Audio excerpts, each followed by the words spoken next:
আসসালামু আলাইকুম রহমতুল্লাহি ওবরকাতুহু। সম্মানিত দর্শক, বিএনপির নতুন সরকার গঠন হওয়ার সঙ্গে সঙ্গে ঝড়ের গতিতে অনেকগুলো সিদ্ধান্ত বাস্তবায়িত হয়েছে। সিটি কর্পোরেশনগুলোতে প্রশাসক নিয়োজিত হয়েছে। তারপর সচিবালয়ের গুরুত্বপূর্ণ পদগুলোতে পরিবর্তন এসেছে। আর সবচেয়ে সেন্সিটিভ যে জায়গা, সেটি হলো ক্যান্টনমেন্ট, সেনাবাহিনী। সেনাবাহিনীর যে সকল কৌশলগত পদপদবি রয়েছে, যেমন ডিজিএফআই, সিজিএস থেকে শুরু করে নবম ডিভিশন, এ সকল প্রতিষ্ঠানের প্রধান রূপে ইতিপূর্বে যারা দায়িত্বরত ছিলেন তাদেরকে ঝড়ের গতিতে অপসারণ করে নতুন এবং পছন্দের মানুষকে বর্তমান সরকার নিয়োগ দিয়েছে, এবং এটাই স্বাভাবিক। এখন প্রশ্ন হলো যে এগুলো নিয়ে এত বিতর্ক হচ্ছে কেন, বা এত দ্রুত এই কাজগুলো করাটা সরকারের জন্য সঠিক হয়েছে কি হয়নি, বা এটার ফলাফল কী হতে পারে, এই বিষয়গুলো নিয়ে খুব সতর্কতার সাথে আলোচনা করার চেষ্টা করব। এমনি আমি সাধারণত বিচার বিভাগ নিয়ে এবং সেনাবাহিনী নিয়ে কোনো কন্টেন্ট তৈরি করি না। সময়ের প্রয়োজনে যখন কোনো কথা বলতে হয় যথেষ্ট সতর্কতা অবলম্বন করি। এই কারণ হলো এই দুটো জাতীয় প্রতিষ্ঠান যথেষ্ট স্পর্শকাতর, এবং আমি মনে করি যে কোনো যারা নাগরিক রয়েছেন, দায়িত্ববান নাগরিক, তাদের উচিত হলো এই প্রতিষ্ঠানগুলোর সম্পর্কে যথেষ্ট যাকে বলা হয় দায়িত্ব নিয়ে তারপর এদের পক্ষে বিপক্ষে বা এদের নিয়ে আলাপ আলোচনা করা। আদারওয়াইজ এদেরকে নিয়ে কথা না বলাই ভালো। তো সেনাবাহিনীতে যেটি হচ্ছে, ইউনূস জমানাতে যেটি হয়েছিল সেটা আমরা যেটা বাইরে থেকে শুনেছি খোলামেলা, যেহেতু সেটা সাবেক জমানা, সেই সাবেক জমানা সম্পর্কে বলা যায়। তো যেখানে আমরা শুনেছি যে সেনাপ্রধান ওয়াকারুজ্জামানের সাথে ডক্টর মোহাম্মদ ইউনূসের কোনো সম্পর্ক ছিল না। ২ নম্বরে যেটা হলো যে ডক্টর ইউনূস বারবার সেনাপ্রধানকে পরিবর্তন করার চেষ্টা করেছেন, পারেননি।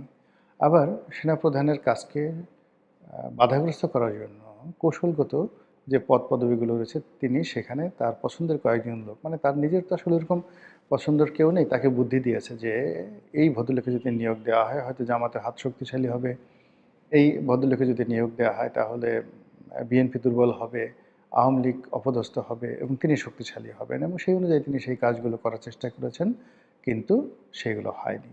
শোনা গিয়েছিল যে সেনা সদরের সঙ্গে যমুনার দীর্ঘদিনের কথাবার্তা বন্ধ ছিল, এমনকি মুখ দেখাদেখি বন্ধ ছিল। এবং এর মধ্যে আবার আমরা কতগুলো নাটকীয় অবস্থা দেখেছি। হঠাৎ করে ডক্টর মোহাম্মদ ইউনূস সেনা সদরে গিয়েছেন, আবার কখনো কখনো সেনাবাহিনীর প্রধান তিনি তার স্ত্রীকে নিয়ে ডক্টর মোহাম্মদ ইউনূসের সঙ্গে দেখা করেছেন। তো এগুলো সবই ছিল নাটক। তো এনিওয়ে, সেনাবাহিনীর সঙ্গে অন্তর্বর্তীকালীন সরকারের একটা মনস্তাত্ত্বিক বিরোধ ছিল, এতে কোনো সন্দেহ নেই।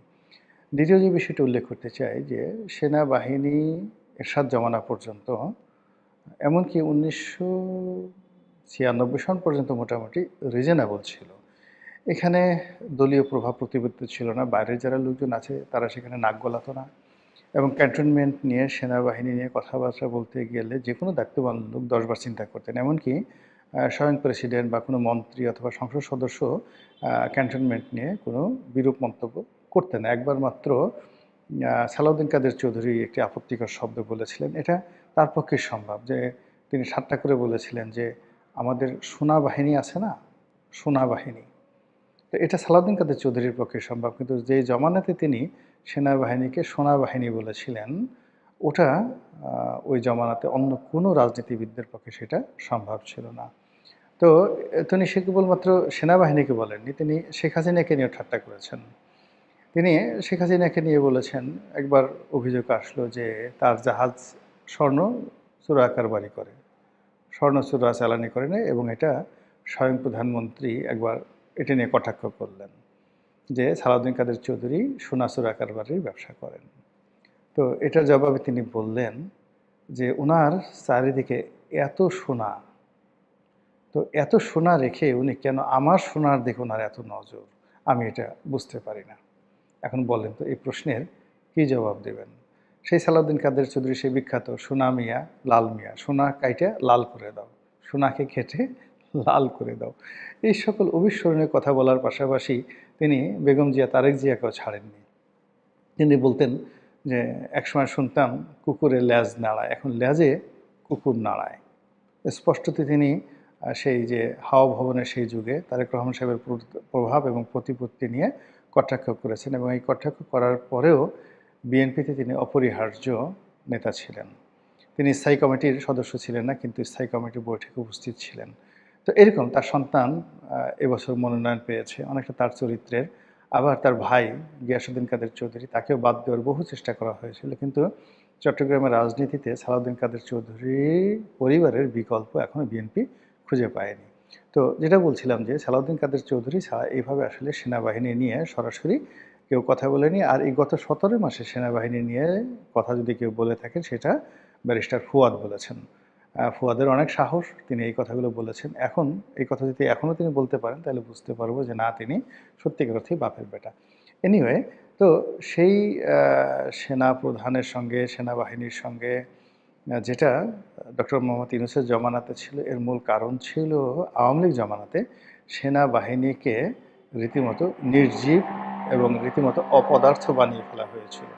বলা হয়ে থাকে যে সেখানে আত্মীয়করণ, গোপালগঞ্জের লোকদেরকে আধিক্য দেওয়া, প্রাধান্য দেওয়া, এর বাইরে আরও অনেক কিছু, মানে আওয়ামী লীগ করতে হবে, এরপরে জয় বাংলা বলতে হবে, এরকম মানে সেনাবাহিনীর মধ্যে এই ধরনের অনাচার অবিচার, যেটা পুরো সেনাবাহিনীর যে চেইন অফ কমান্ড, সেই চেইন অফ কমান্ডকে ব্রেক করে ফেলেছিল। বিশেষ করে জেনারেল আজিজের জেনারেল আজিজের আগের থেকে, মানে শেখ হাসিনার জমানা থেকে যারাই সেনাপ্রধান হয়েছেন, তিনি তাদেরকে তার পিএসের মতোই ভাবতেন, তুমি করে কথাবার্তা বলতেন এবং ঠিক শেষমেশ তিনি চাইতেন আরও আনুগত্য। যেভাবে একটা সময় আনিসুল হক সাহেব, যে ঢাকার মেয়র ছিলেন, তার ভাই সেনাপ্রধান ছিলেন, তো একেবারে সরল সোজা বেলাল সাহেব। তো তিনি দেখা গেল প্রধানমন্ত্রী শেখ হাসিনা সমুদ্র তীরে খালি পায়ে তিনি ঘুরে বেড়াচ্ছেন, সমুদ্রের পানি তার পায়ে লাগছে, বেলাল আর এক ধাপ এগিয়ে তিনি হাঁটু পানিতে নেমে গেলেন এবং তার সেই সামরিক পোশাক ভিজে মানে একেবারে চুপ হয়ে গেল। এরকম মানে যে যত বেশি নির্লজ্জ হতে পারতো, বেহায়া হতে পারতো, সেটা যে যেখানে থাকুক না কেন, সে রাজনৈতিক আনুকূল্য পেত এবং আমাদের সেনাবাহিনীও সেই আওয়ামী লীগের রাজনীতিকরণ থেকে রক্ষা পায়নি। এই কারণে জেনারেল ওয়াকারুজ্জামান থেকে শুরু করে আওয়ামী লীগ যারা সেনাপ্রধান, সেনাপতি ছিলেন, তাদের সকলের প্রতি বিপ্লবীদের, তারপরে শেষে অন্তর্বর্তীকালীন সরকারের ক্ষোভ ছিল। এবং এই প্রথম অনেক সার্ভিং জেনারেল তারা তাদের কমান্ড ফেলে দেশ থেকে পালিয়ে গেছেন, যেটা এই স্বাধীন বাংলাদেশে কখনো হয়নি। এমনকি 75-এর 15ই আগস্টের সময়টা তো হয়নি।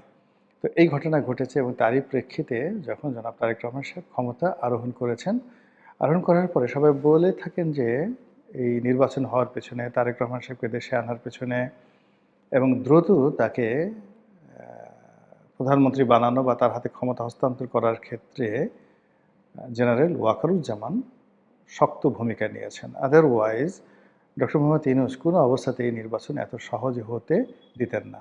দ্বিতীয়ত, নির্বাচনের পরে যে সকল জটিলতা তৈরি করার চেষ্টা করা হচ্ছিল, যেমন বলা হচ্ছিল যে কনস্টিটিউশনাল অ্যাসেম্বলি হবে, তারপরে সংসদ সদস্য যারা নির্বাচিত হয়েছেন তারা দুটো শপথ নেবেন, প্রথমে তারা কাজ করবেন সংবিধান সংশোধন করা এবং জুলাই সনদ বাস্তবায়ন করা, তারপর তারা সংসদ সদস্য হিসেবে দায়িত্ব পালন করবেন। এই সকল পরিকল্পনা ভেস্তে গেছে, সকল পরিকল্পনাকে নস্যাৎ করে দেওয়া হয়েছে।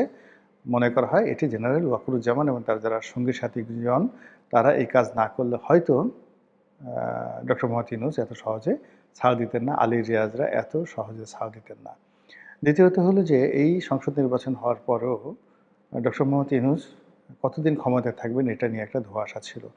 কিন্তু তড়িঘড়ি করে তারেক রহমান সাহেবের শপথ গ্রহণ করা, মন্ত্রিপরিষদের শপথ গ্রহণ এবং মন্ত্রিপরিষদ গঠন, সব মিলে যা কিছু হয়েছে সেখানে ক্যান্টনমেন্টের একটা বিরাট ভূমিকা ছিল এবং সঙ্গত কারণে ওয়াকারুজ্জামানের একটা বিরাট ভূমিকা ছিল। এখন যাদেরকে নিয়োগ দেওয়া হয়েছে, আমি সামরিক বিশেষজ্ঞ নেই এবং ক্যান্টনমেন্ট সম্পর্কে, সেনাবাহিনী সম্পর্কে আমার ধারণা খুব অল্প।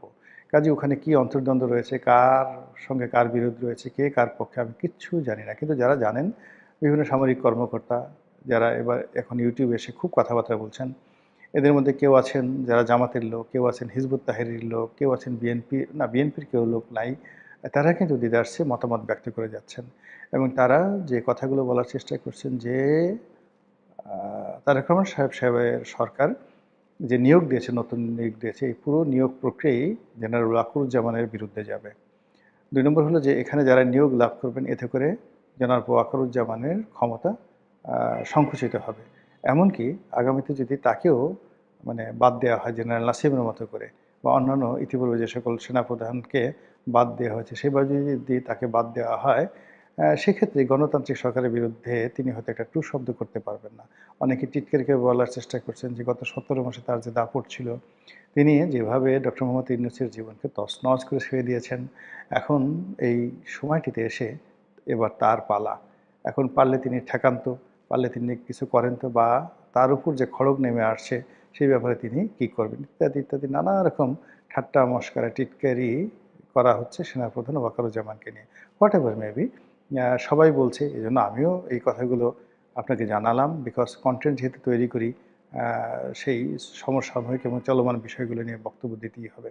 তো আমরা যেটা চাই যে দেশ ভালো মতো চলুক, সুন্দরভাবে চলুক, এবং